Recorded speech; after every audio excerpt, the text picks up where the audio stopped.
Vamos a trasladarnos rápidamente a las 9 de la mañana con 24 minutos a la sala Miguel Grau Seminario. Sesiona la Comisión de Presupuesto, ya está ahí. Esta es una sesión extraordinaria porque el ministro Alonso Segura, ministro de Economía, tiene que sustentar el proyecto de ley para la ejecución de proyectos de inversión pública en apoyo de gobiernos regionales y locales a los Juegos Panamericanos y Parapanamericanos y la ocurrencia de desastres naturales. Precisamente, pues, así también va a haber un análisis y debate de esta propuesta del dictamen correspondiente. Veamos.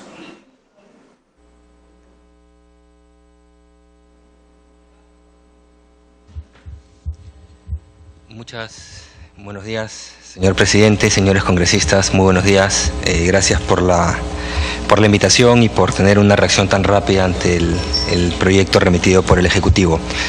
El proyecto que hoy día vengo a sustentar, proyecto de ley, el título es largo, pero es importante, incluye medidas para la ejecución de proyectos de inversión pública en apoyo de gobiernos regionales y locales, los Juegos Panamericanos y Parapanamericanos del año 2019 y la ocurrencia de desastres naturales. Antes de pasar a la presentación, déjenme explicarles de manera general qué incluye este proyecto. Como ustedes saben, el año pasado, en la ley de presupuesto, dentro del presupuesto, se incluyó una partida de 3.000 millones de soles para la etapa ya de respuesta, rehabilitación y reconstrucción para el fenómeno del Niño. En ese momento, la expectativa era que podría haber un fenómeno del Niño de naturaleza inclusive extraordinaria, fuerte o extraordinaria, que a ese nivel, digamos, extraordinario no se ha dado nunca en el Perú, comparable quizás con lo del 83 o mayor o 98, ¿no? ¿Qué ha ocurrido? Se manifestó un niño, el niño ha pasado relativamente desapercibido, no fue de esa intensidad, pero sí hubo un fenómeno del Niño, pero se realizaron labores de prevención superando los 2.000 millones de soles en ejecución el año pasado, lo cual permitió particularmente, por ejemplo, en la zona del norte, donde llueve, que los ríos soporten caudales que han estado en máximos históricos y en algunos casos inclusive 4 veces el caudal máximo que habían registrado en el pasado. Sin embargo, no se desbordaron gracias a estas labores de prevención. Afortunadamente, toda esta labor de prevención minimizó el impacto de desastres. Se han requerido relativamente pocos recursos, aproximadamente 150 millones de soles de esos 3.000, y ya las entidades correspondientes han certificado que el niño ya no está en situación de activo, es decir, ya no hay un riesgo por ese lado. Entonces surgía la disyuntiva si correspondía hacer algo y qué hacer con estos recursos que, como dije, estaban dentro del presupuesto general de la República. Y a la luz de los acontecimientos que tenemos, una economía que se recupera, pero un entorno de riesgos elevados a nivel internacional, como van a ver, y a la luz que uno de los sustentos del crecimiento económico este año es el gasto público, particularmente el gasto de inversión pública, lo que consideramos correspondía es hacer una reasignación de estos recursos fundamentalmente orientado a gobiernos regionales y locales, y en un momento voy a explicar los criterios que se han usado, de manera de poder sostener la ejecución del presupuesto público este año. Eso es básicamente lo que está incluido acá, y la mayor parte de los recursos son de ejecución a través de los gobiernos regionales y locales. Este proyecto de ley se hizo en simultáneo con la elaboración de un decreto supremo que asigna 900 millones de soles para proyectos de inversión pública a gobiernos regionales y locales, que, como habrán notado, ha sido publicado el día de hoy en el Diario Oficial El Peruano, ¿no? Entonces, la distribución, digamos, de los recursos se hizo conjuntamente en las dos normas, aquella que estaba dentro del terreno del Ejecutivo y aquella que requería pasar por el Congreso de la República. Es importante mencionar esto para que no vean el proyecto de ley en aislado sin ver el caso del decreto supremo. Además, evidentemente, hay otros elementos en este proyecto de ley, dentro de los recursos del niño, también objetivos que mencioné, enfrentamos la preparación de Juegos Panamericanos y Parapanamericanos en 2019, entonces asignamos una partida importante para el inicio de todas las obras de infraestructura para los Juegos, y sí correspondía, y consideramos que es prudente, dejar una partida mayor a la usual de los presupuestos, crear un fondo para desastres naturales en general, no específicamente niños, sino en general.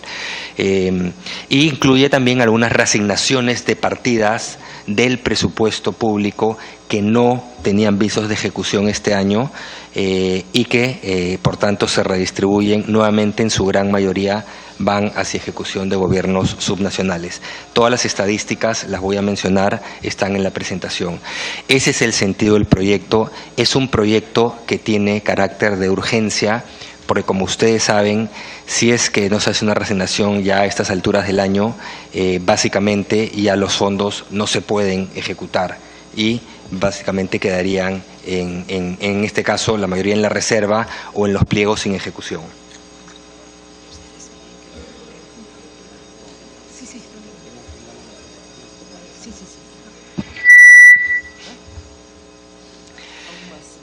Esa es la situación. ¿Ya tenemos quórum, congresista? ¿Todavía no? Ya, bueno, voy avanzando en todo caso. Entonces, permítanme ahora ya pasar a la presentación. Pati. Primero déjenme hablar de cuál es el entorno que enfrentamos y por qué la necesidad de este proyecto y por qué la necesidad de este proyecto ahora. Lo primero, y creo que como es conocido por todos, estamos en una, la economía mundial enfrenta una situación de riesgos todavía elevados, riesgos que no se han reducido, algunos de ellos se han materializado de manera importante en los últimos 2 años. No se han disipado muchos de esos riesgos, podrían materializarse en el futuro, razón por la cual hay que tener una política fiscal todavía moderadamente expansiva este año, pero ya también pensando en que tenemos que reconstituir nuestras fortalezas fiscales, nuestras reservas, por si en el futuro se manifiestan algunos de estos riesgos. Ahí podemos ver el índice de manufactura, se le llama PMI global, y descompuesto, esa es la línea roja, que podemos ver que ha venido en los últimos 2-3 años consistentemente a la baja y ya se encuentra básicamente tocando el punto, la línea en este índice, la medida de 50 es cuando pasas a el rango de contracción. Entonces tenemos enfriamiento de la manufactura a nivel global. Si lo vemos por regiones, podemos ver que economías emergentes están en terreno contractivo hace ya básicamente 2 años casi, año y medio, desde comienzos del 2015 ya estaban en terreno negativo.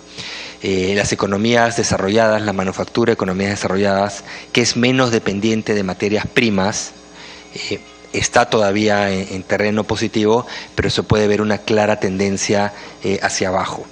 Ahí hemos puesto, a manera de resumen, la carátula del último reporte del panorama de la economía mundial publicado en abril de este año por el Fondo Monetario Internacional, y yo creo que el título lo dice todo. Dice muy lento por mucho tiempo. Se refiere a cómo viene la economía mundial. Viene muy lenta y ya por mucho tiempo, y además lo que señala es, la previsión es que siga lento o lenta la evolución de la economía mundial hacia adelante. Entonces, ese es un poco el resumen de la situación. Si entramos a algunas economías importantes de manera más específica, en el caso de la economía de Estados Unidos, lo que podemos ver es que ha incidido de manera importante en el desempeño de economías emergentes, particularmente a través del impacto de sus decisiones de política monetaria y cambiaria sobre precios de materias primas y sobre tipos de cambio. Recordarán ustedes que el año pasado fue un año en que el tipo de cambio se depreció de manera importante para los estándares del Perú, aproximadamente 15%. Este año esa depreciación se revirtió en parte, pero ya comenzó nuevamente a producirse.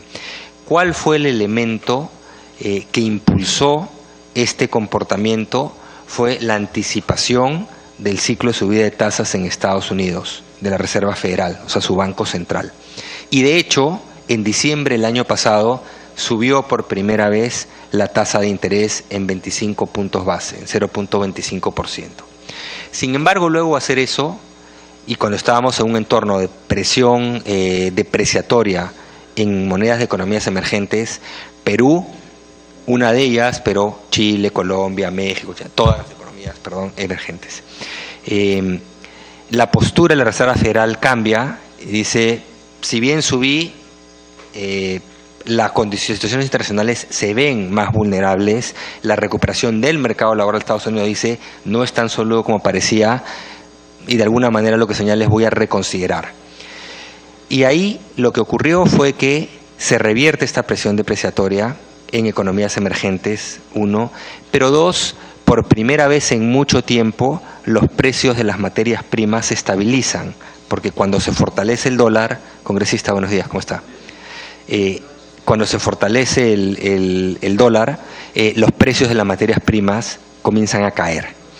Entonces, por primera vez en casi 5 años, lo que tuvimos febrero, marzo, abril, fue una estabilización de los precios de las materias primas y un rebote desde niveles bajos. Estamos hablando que el cobre llegó, el pico fue 4.60, llegó a estar por debajo de 2, y se recupera un poco y se estabiliza alrededor de los 2.20, 2.30, ¿no? Y ahí ha estado moviéndose. Ya comenzaron, si vemos las últimas semanas, cortas semanas, 2 o 3 semanas, ya comenzaron a subir nuevamente, a bajar, los precios, y el tipo de cambio comenzó a subir un poco.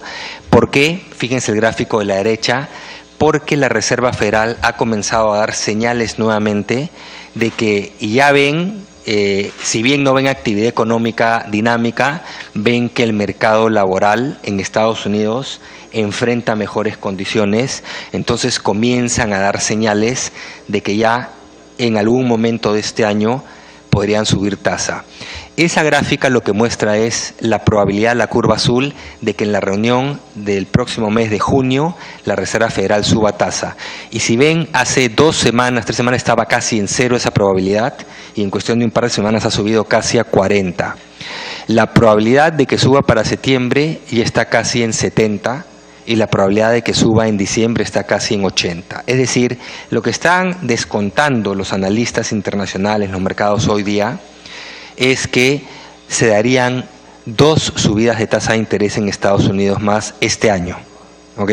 Lo cual podría impactar de nuevo en caída de precio de materias primas, depreciación de tipos de cambio, entre otros. Y evidentemente en dirección de flujos de capitales que tienden a salir de emergentes e irse hacia Estados Unidos en particular.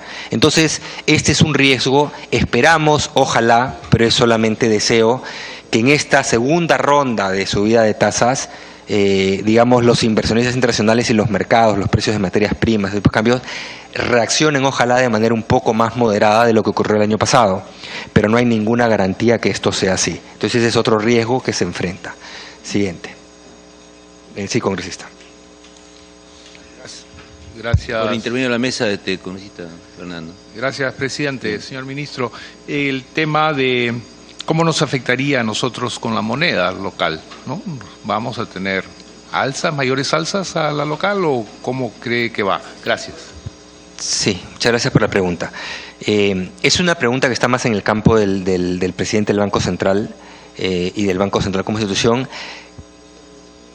pero podemos ver lo que ocurrió el año pasado, cuando se comienza a anticipar que va a haber subidas de la tasa de interés en Estados Unidos, lo que implica fortalecimiento del dólar, lo que ocurre como efecto espejo es tiende a haber una presión depreciatoria sobre monedas de otros países, incluyendo el sol, ¿no? Es lo que ocurrió el año pasado y es, digamos, la direccionalidad de lo que podría ocurrir este año. La magnitud es lo que es difícil de leer, pero esa es la dirección. Lo mismo, materias primas tendrían que estar presionadas hacia abajo, precios de materias primas presionadas hacia abajo, y en la medida que el retorno, al subir la tasa de interés, el retorno de inversiones en Estados Unidos comience a subir, también eso constituye un incentivo para que los flujos de capitales, particularmente de portafolio, tiendan a direccionarse hacia allá más que hacia países emergentes.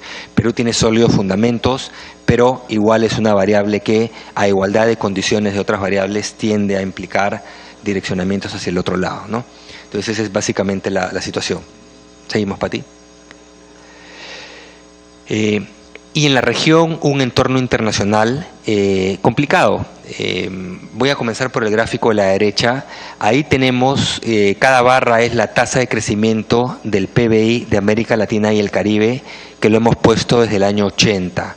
Y lo que podemos ver es que lo que se vivió el año pasado y este año significa América Latina y el Caribe en recesión ahora por segundo año consecutivo. Primera vez que esto ocurre desde comienzos de los 80, 82, 83. Es decir, hace más de 30 años que no teníamos 2 años consecutivos de recesión en América Latina. Y lo que se puede ver es que en promedio, eso es medida promedio, hay 3 grupos de países y queremos agrupar los países en bloques.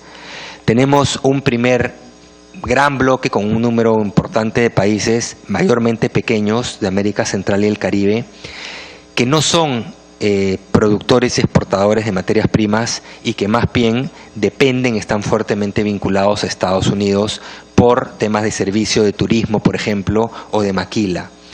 Esos países no han sufrido un choque internacional negativo, porque no exportan materias primas. Todo lo contrario, la mayoría de ellos importan petróleo y el precio del petróleo se cayó, o sea, han recibido un choque positivo, o sea, tienen viento de cola. Esos países están en una estabilidad de tasa de crecimiento alrededor del 3 y pico, no han podido beneficiarse mayormente porque no tienen buenos fundamentos en general, pero aún estos vientos de a favor lo que han permitido es estabilizarlos, ¿no? Un segundo grupo, que son algunas economías.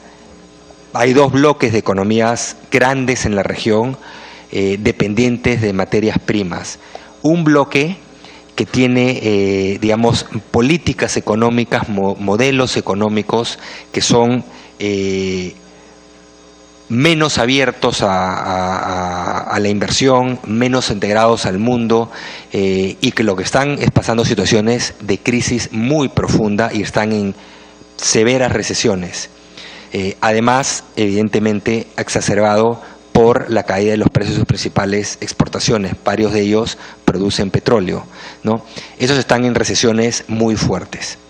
Y tenemos un tercer grupo, que somos, si quieren, los países de la Alianza del Pacífico más Uruguay, que es el bloque de lo que los analistas identifican como los 6 grandes de América Latina integrados al mundo financieramente y abiertos a inversión. Ese grupo incluye a Brasil. Brasil está en el segundo grupo que mencioné, muy complicado.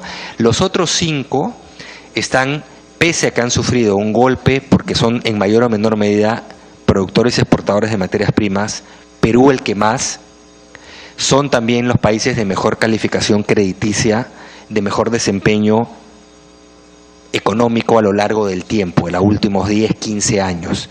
Esas economías han sufrido un golpe muy severo y evidentemente han perdido una capacidad importante de crecer. El PBI potencial de estas economías se ha caído en promedio como 3%, incluido el Perú. Están creciendo por esos sólidos fundamentos, tienen espacio para ciertas políticas en mayor o menor medida contracíclicas, algunos ya no la tienen más, aún los mejores de la región, pero todavía crecen, pero crecen poco. Estamos hablando, los mejores de la región,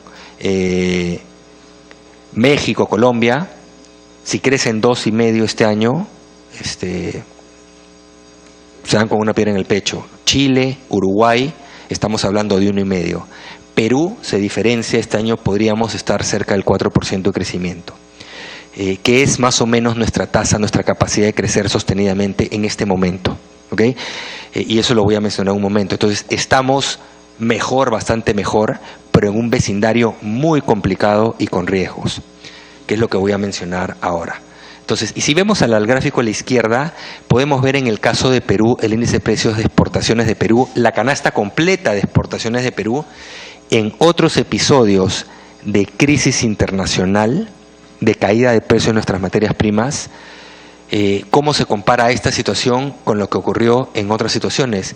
Y lo que pueden ver, miren la línea roja. Si van a lo largo de ese gráfico hacia la derecha, T+1, T+2 es años. ¿Cuántos años duró la caída severa en nuestros precios de exportaciones que típicamente han gatillado situaciones de crisis en el Perú? Eso está desde los 50, estamos hablando de más de 65 años de datos. Y pueden ver que típicamente duraban 2 años y después los revertía y comenzaban a subir los precios. Hubo un caso a comienzos de los 80 que duró 3 años. Y ya estamos en el 5º año, es de lejos la caída de precios de exportaciones, y si pusiéramos términos de intercambio, es decir, export y compensado por precios de import, más larga de los últimos 65 años. O sea, yo no sé si nos remontamos a la época del guano, del salitre, y no sé si no hay data para empezar confiable, si de repente ahí fue peor, pero claramente en los últimos 65 años la caída más sostenida, estamos en el 5º año, 1. Pero 2, si se fijan de arriba hacia abajo, es también la caída más severa de lejos, más de 30% de caída en el precio promedio de todas nuestras exportaciones, todas, no estamos hablando solo de materias primas, todas. ¿Okay? Eso es lo que hemos enfrentado como país en los últimos 5 años y que se exacerba y se acelera en los últimos 2. Y por eso hemos venido implementando y trayendo al Congreso de la República a lo largo de los últimos 2 años una serie de propuestas para estabilizar la economía, y también se han aprobado evidentemente políticas, esperamos se constituyan políticas de Estado que ayuden a levantar ese crecimiento potencial que mencioné, que evidentemente sufre y sufren todas las economías emergentes. Ese es el entorno. Sigamos. El impacto sobre la economía de toda esa situación, podemos ver ahí en el gráfico a la derecha, las barritas es Perú, es el crecimiento del PBI trimestral, y las rayitas son los crecimientos trimestrales de los países de la Alianza del Pacífico, Chile, Colombia, México y Brasil. Y lo que podemos ver, y como mencioné antes, de todos estos, todos dependen en mayor o menor medida de materias primas. México el que menos, porque ya 90% de sus exportaciones son manufacturas hacia Estados Unidos, pero tiene algo de petróleo. Perú el que más, obviamente es el que de impacto sufre más por la contracción severa de precios de materias primas. Y ahí podemos ver el impacto. Además, los que son de petróleo, la caída del petróleo ha sido el último año y medio, la caída del cobre ahora ha sido los últimos 4 o 5 años, ¿okay? Entonces ya veníamos nosotros sufriendo impactos, eso se han sufrido recién. Pero ahí pueden ver cómo hacia el 4º trimestre, cuando tocamos fondo, estábamos en ese trimestre inclusive por detrás de Chile, de Colombia, de México, no de Brasil. Brasil está en una severa crisis, ¿no? Económica y de otra índole. Pero ahí pueden ver también la resiliencia en la economía peruana y cómo las medidas que se han venido aplicando funcionaron. Acá no hay contrafácticos, señores, cuando dicen no funcionaron. Fíjense la reacción y la respuesta. Congresista, buenos días. Gracias por permitirme una interrupción. Saludamos la presencia de la congresista Marisol Espinosa, del congresista Juan Carlos Seguren y del congresista Jorge Rimarachín. También saludamos la presencia del congresista Norman Lewis. Bien, el señor ministro puede continuar. Creo que ya tengo... A ver, ya tenemos quórum. Vamos a verificar previamente, por favor, si nos permiten. Ya tenemos el quórum. Bien, a estas alturas quiero señalar que ya tenemos el quórum reglamentario. han registrado su asistencia, si me permiten la relación, por favor.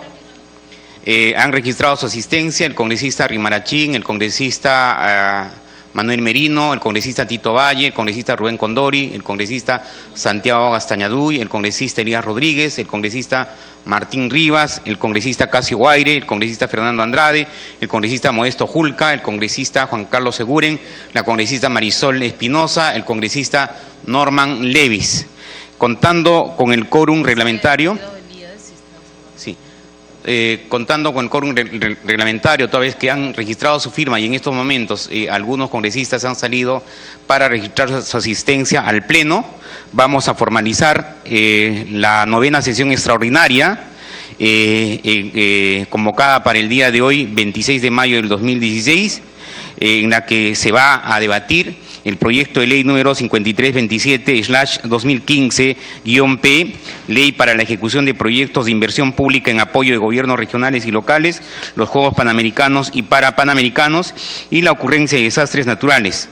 En estos momentos tenemos la presencia del señor ministro, quien viene sustentando el proyecto de ley número 5327/2015. Puede continuar, señor ministro, salvo que exista alguna interrupción de parte del congresista Fernando Andrade. Tiene la palabra. Gracias, presidente. Ministro, salvo que exista alguna interrupción de parte del congresista Fernando Andrade. Tiene la palabra. Gracias, presidente, por su intermedio. Señor ministro, en el cuadro anterior, si bien vemos el episodio actual, que es el más severo y persistente de los últimos 65 años, todavía no vemos un punto de inflexión. ¿O ustedes están previendo un cambio en esa bajada que tenemos? Muchas gracias, congresista Fernando Andrade. Le cedemos el uso de la palabra al señor ministro y agradeceremos que las preguntas que tengan a bien realizar las hagan al finalizar la exposición. Señor ministro, puede continuar. Sí, muchas gracias por la pregunta, congresista. Se refiere a punto de inflexión en la trayectoria de los precios de materias primas, en realidad en la trayectoria de precios de exportaciones de Perú. El gráfico lo que hace es calcula promedios largos, trimestrales, entonces todavía en ese cálculo no se ve. Si hiciéramos promedios más cortos, lo que veríamos de este año, el último trimestre, es que hay como que se establece, hay una ligera curvatura. Es prematuro todavía decir si esto va a resistir, justamente por lo que señalé previamente. Como se va a reiniciar aparentemente en algún momento de la segunda mitad de este año, quizás no junio, pero todo parece indicar que ya para septiembre, de todas maneras, las subidas de tasas de la Reserva Federal en Estados Unidos, eso podría nuevamente jalar hacia abajo los precios de materias primas. Desearíamos que no, esperamos que no, cruzamos los dedos porque no, porque ya han agarrado por primera vez, ha habido 3 meses de soporte, que no ha habido en los últimos 5 años básicamente, pero es todavía una ventana muy corta y con ese episodio que viene como para poder decir a ciencia cierta qué podría pasar. O sea, sí hay riesgos de que todavía pudiesen estar presionados hacia abajo. Pero en lo que sí ha habido punto de inflexión hace año y medio es en el crecimiento del PBI de Perú, como lo pueden ver por las barras rojas, a diferencia de las rayas de los otros países que, como pueden ver, o siguen cayendo o se han quedado planas, ¿no? Y lo podemos ver ya con data anual de crecimiento del año 2014-15 y la proyección del año 2016. Esa proyección, por si acaso, no es nuestra, es la proyección, la última, la del mes de abril del Fondo Monetario Internacional, donde pueden ver el primer grupo de barritas es Perú y es el único país donde el crecimiento se está acelerando. No solo tuvimos el crecimiento de la Alianza del Pacífico, más otros países, más alto el año pasado, este año va a ser el más alto, sino es el único que se está acelerando. Ahí podemos ver Colombia hacia abajo, México básicamente plano, alrededor de 2,5, Chile plano, alrededor de 1,5, Uruguay, que se cayó a 1,5 el año pasado y se va a quedar alrededor de eso ahí, y bueno, Brasil, que está en una severa recesión. Entonces, estamos bastante mejor que el resto, y esa aceleración de crecimiento va a continuar durante el 2017, pero en un vecindario, como dije, complicado. un escenario complicado en que por tanto necesitamos sostener fuentes de crecimiento todavía este año, mientras, y es importante, ya un motor fundamental de crecimiento de la economía peruana, que es la inversión privada, retorne ya hacia finales de este año y durante el próximo año, ¿no? Y ya podamos, la política pública pueda ir en retirada para reconstituir espacios para cualquier situación adversa que pudiera darse. Y este proyecto es consistente con ese diseño de política fiscal multianual. Sigamos. ¿Cuáles son entonces los motores de crecimiento este año? La política fiscal diseñada este año fue todavía expansiva, pero moderadamente expansiva, ya en salida. ¿Cuáles han sido en el primer trimestre los principales motores de crecimiento? Y lo podemos ver. Sectores primarios, 1, particularmente minería, porque un motor de crecimiento importante el año pasado fue la pesca, pero pesca este año está en fuerte caída. Todavía rezagos del Niño, la temporada de pesca no ha empezado, la primera temporada, la fuerte, están todavía en mediciones, no sabemos cuándo a ciencia cierta empiece, pero los datos de pesca del mes de marzo, del mes de abril son caídas de doble dígito, inclusive el 60% podrían ser para los datos que vengan, ¿no? Entonces, ahora sí, solo una parte de sectores primarios. Y lo segundo es inversión pública, si ven ese gráfico. La inversión pública está sosteniendo el crecimiento de la economía. Si vemos el segundo en ese gráfico de la izquierda desde abajo, en un contexto en que la inversión privada todavía está cayendo, en un contexto electoral influye, contexto externo complicado, más contexto electoral, siempre eso influye en decisiones económicas de largo plazo y tiende a haber un embalsamiento de decisiones que nos está jugando en contra. Eso, sin embargo, anticipamos, suponiendo evidentemente, y nuevamente yo no hago declaraciones electorales, pero suponiendo que quien sea electo gobierno del Perú por los siguientes años tenga un plan económico razonable, estas decisiones de inversión se retornarían a la mesa y entonces tendríamos un vuelco de negativo a positivo que debería ser un soporte importante de crecimiento hacia adelante, donde ya debe recomponerse la fuente de crecimiento de sector público, inversión pública, inversión privada, ¿ok? Pero este año es fundamental. Y ahí podemos ver el comportamiento del PBI, como dije, ya el punto de inflexión en PBI se dio hace tiempo y la economía viene en proceso franco de aceleración, pero pilar importante, inversión pública, tenemos que asegurar que esto todavía este año continúe. Además, como vamos a ver después, en año de cambio de gobierno hay a nivel de gobierno nacional cierta desaceleración en inversión. Tenemos que asegurar que continúe esta ejecución y no, digamos, jalar la alfombra y dejar sin recursos este motor de crecimiento. Sigamos. Entonces, en esa línea, cómo fue propuesto el presupuesto general de la República que el Congreso tuvo a bien aprobar. Un PIA que tiene el menor crecimiento desde el año 2008-2009 como PIA que, digamos, se planteó un crecimiento de poco más del 6%, es decir, soporte a la economía ya más moderado, en línea evidentemente con también la posición fiscal que tenemos y lo que requiere ya en salida, pero dentro de la composición fuertemente apoyado en gasto de inversión pública que esperamos pueda alcanzar doble dígito de crecimiento. Viene a ese ritmo y lo que esperamos es que se pueda materializar. Siguiente, por favor. Pero ¿qué ocurre? Ese gasto de capital, si puedes regresar una filmina, Pati, por favor. Ese gasto de capital incluía en ese momento una partida muy importante, los 3.000 millones de niños, que evidentemente tenían un componente importante de capital. Como dije, ya eso no se requiere y la pregunta es, ¿qué hacer? Si es que hacer algo. Entonces vamos a la siguiente y ahí está la respuesta. Si no hacemos nada y dejamos los recursos ahí, sabiendo que no se requieren para respuesta de niño, porque ya no hay, y la prevención que se hizo evitó que hubieran las inundaciones fundamentalmente en el norte.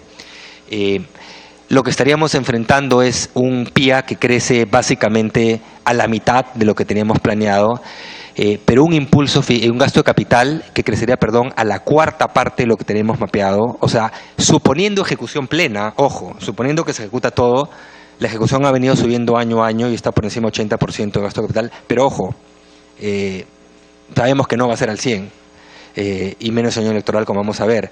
Le habíamos puesto un techo de que en el mejor de los casos crezca 3, ¿no? Lo cual evidentemente ya es ponernos una situación, un techo bien amplio. Y lo que eso implicaría es que de un impulso fiscal de que se esperaba moderado este año, porque si bien crece capital corriente, crece menos, pasaríamos a un impulso fiscal negativo ya este año, ¿no? Que creemos que todavía se tiene que sostener, ¿ok? Ese es básicamente el contrafactual de lo que ocurriría si es que decimos no hagamos nada. O si la decisión es, bueno, sentémonos, discutamos hasta no sé cuándo y la decisión se toma posteriormente, porque como sabemos el ciclo de inversión pública, si no empieza ya próximamente, en una semana estaríamos en condición de poder transferir todo a regiones y gobiernos locales. Si no empiezan, no llegan. En la práctica es un saludo a la bandera, porque no van a poder culminar los procesos y menos aún poder devengar y ejecutar la inversión, ¿no? Entonces, esa es básicamente la foto, ¿no? ¿Y por qué se requiere hacer esto? Sigamos. Más aún, como señalé, estas dos líneas les muestran cuál es la evolución de la inversión pública del gobierno nacional en los 2 últimos años de cambio de gobierno. Un primer trimestre, segundo trimestre que están en azul, pero un tercer y cuarto trimestre que están en rojo o fuertemente en rojo, dependiendo de la situación. Es decir, esa es la estacionalidad electoral que existe cada 5 años en la inversión del gobierno nacional. Esa también es una de las razones, pero no la única, por la cual este proyecto lo que hace es reorienta recursos en su gran mayoría hacia gobiernos regionales y gobiernos locales que ya en un segundo año tienen capacidad de poder invertir, ¿no?, en la cancha, ¿no? Es apoyo hacia ellos. Por múltiples razones, una de ellas es ellos van a poder invertir estos recursos, ¿no? Entonces, estamos también anticipando lo que históricamente se ha dado en años de cambio de gobierno. ¿Okay? Podemos querer decir que no, que va a ser diferente, de acuerdo, seguramente. Eso es lo que ha ocurrido históricamente en el Perú. ¿Okay? Sigamos. Entonces, por eso, como dije, ¿por qué un proyecto de ley y por qué ahora? ¿Okay? Porque se necesita. Voy a entrar a otras razones también por las cuales se necesita, y se necesita ahora. Vamos ahora ya al detalle del proyecto de ley. Objetivos ya específicos del proyecto de ley. Primero, como dije, asegurar que se materialice el impulso fiscal, que se materialice el impulso a la inversión pública que está plasmado en el presupuesto de la República. Acá, señores, y quiero dejarlo muy claro, no hay recursos extrapresupuestarios, no. Es reasignación de recursos que están incluidos dentro del presupuesto general de la República aprobado por el Congreso de la República el 30 de noviembre del año pasado para el ejercicio fiscal 2016. ¿Ok? Entonces, ¿qué estamos buscando? Que ese nivel de ejecución que estaba plasmado en el presupuesto, pero en una situación de altos riesgos de desastres naturales, habida cuenta que eso ya no está activo, se puedan reorientar para que se pueda materializar esta ejecución. ¿Okay? Primer punto. Segundo punto, es un proyecto oportuno, se requiere ahora, por el cambio que va a haber en Gobierno Nacional a comienzos del tercer trimestre. Sí. Saludamos la presencia del congresista Leonidas Guayama. También tenemos la presencia, o ha registrado su asistencia, el congresista Mesías Guevara, a quien le damos la bienvenida también, que en estos momentos está conversando por teléfono, y creo que ya tenemos el quórum reglamentario en forma amplia. Bien, señor ministro, puede continuar. Muchas gracias, presidente. Entonces voy acelerando, si quieren, la presentación. Entonces, como dije, para que se pueda efectivamente ejecutar estos recursos. Tercero, es un proyecto orientado a gobiernos regionales y gobiernos locales que evidentemente no sufren el impacto del ciclo electoral porque ellos ya están en un segundo año de sus periodos y ya vienen ejecutando de manera bastante más acelerada que en años pasados. Pero cuarto, queremos maximizar el efecto multiplicador sobre la actividad económica. La inversión pública es el que tiene el mayor efecto multiplicador y hecho a través de los gobiernos regionales y locales creemos que va a tener el mayor impacto este año. Voy a saltar al punto 4, que es importante, que es asegurar la continuidad de proyectos en ejecución minimizando el efecto arrastre. Van a ver ustedes en los indicadores la descomposición de cuál es el planteamiento de los PIBs que incluye el proyecto de ley, que la amplia mayoría, cerca del 90% en términos del volumen de recursos, son todos proyectos en ejecución, de gobiernos regionales y locales también en su gran mayoría. Porque acá también hay otra realidad, que es que los recursos derivados de canon, sobre canon, regalías, se han caído. Entonces, varios de estos proyectos lo que enfrentan es un riesgo de paralización. Entonces, ¿qué hemos hecho? Es decir, a ver, como política pública, necesitamos un impulso a asegurar la ejecución este año, pero el siguiente año ya con inversión privada que genera en su vida no se necesita este impulso. Entonces queremos enfocarnos en este año y por tanto minimizar efectos arrastre. Y eso es algo de lo que busca este proyecto y es consistente con el marco macrofiscal de mediano plazo. ¿Okay? Y dos, asegurar que los proyectos continúen. Y eso es lo que van a ver ustedes en la presentación. ¿Okay? Y esta lógica está también, por si acaso, en aquello que no pasó por el Congreso, en el decreto supremo de la asignación de los fondos 900 millones para gobiernos regionales y locales que ha salido publicado el día de hoy. Son todos proyectos en ejecución de gobiernos regionales y locales, todos. Sabemos, todos tienen pedido de autoridades regionales y locales, todos ellos, tenemos una carpeta así de oficios. ¿Okay? Muchas veces hay el sesgo de pedir proyectos nuevos, ese es un poco en el ADN de todos, ¿ok? Pero de nuevo, acá estamos haciendo lo responsable y es lo que está en ejecución, además se ejecuta más rápido porque continúa, lo nuevo demora un poco más, por eso es que en su amplia mayoría nos hemos enfocado en la interacción con ellos, es decir, enfoquémonos en proyectos en ejecución, ¿ok? Finalmente, también les libera recursos si es que tenían recursos disponibles para que hagan otros proyectos, pero acá queremos asegurar eso. ¿Qué otros dos objetivos importantes cumple este proyecto de ley? Todavía mantiene partidas para desastres naturales en un sentido amplio, no solo niño. 300 millones de soles que se van a destinar a un fondo para desastres naturales.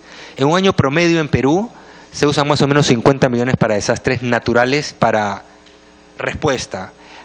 Ya tenemos el programa presupuestal 068, que básicamente es prevención, que le estamos destinando miles de millones a nivel de todos los niveles de gobierno y entidades múltiples, pero como respuesta, digamos, finalmente es una partida menor. Esto es como 6 veces lo que en promedio se gasta en un año.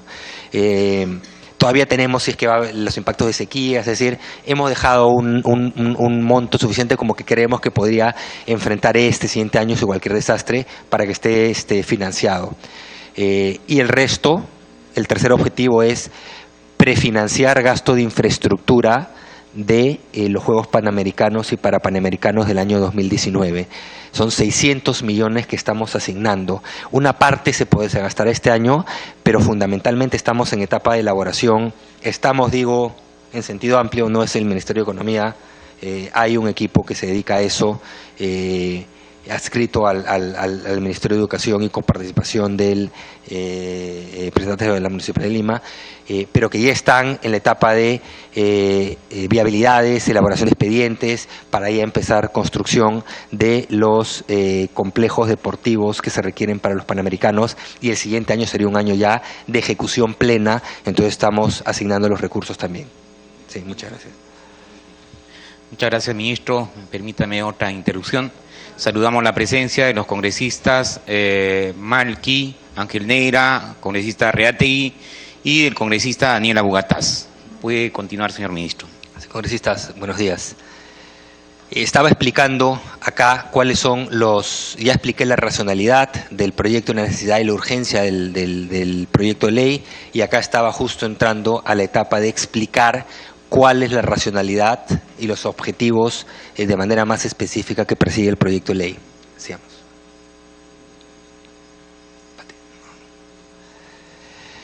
Entonces, de manera específica, el proyecto entonces excluye la reasignación de los recursos que estaban en la reserva de contingencia previstos para la respuesta, rehabilitación y reconstrucción fruto del impacto del fenómeno del Niño. Quedan 2.850 millones de esos recursos, y el objetivo es reorientarlos, 300 millones, como señalé, que queden en un fondo de desastres naturales amplio, no solo Niño, ¿okay? Amplio en general, de respuesta para desastres naturales, para la parte de infraestructura en particular, porque como es financiado por deuda, lo otro sí se puede hacer contra reserva, lo que es gasto corriente.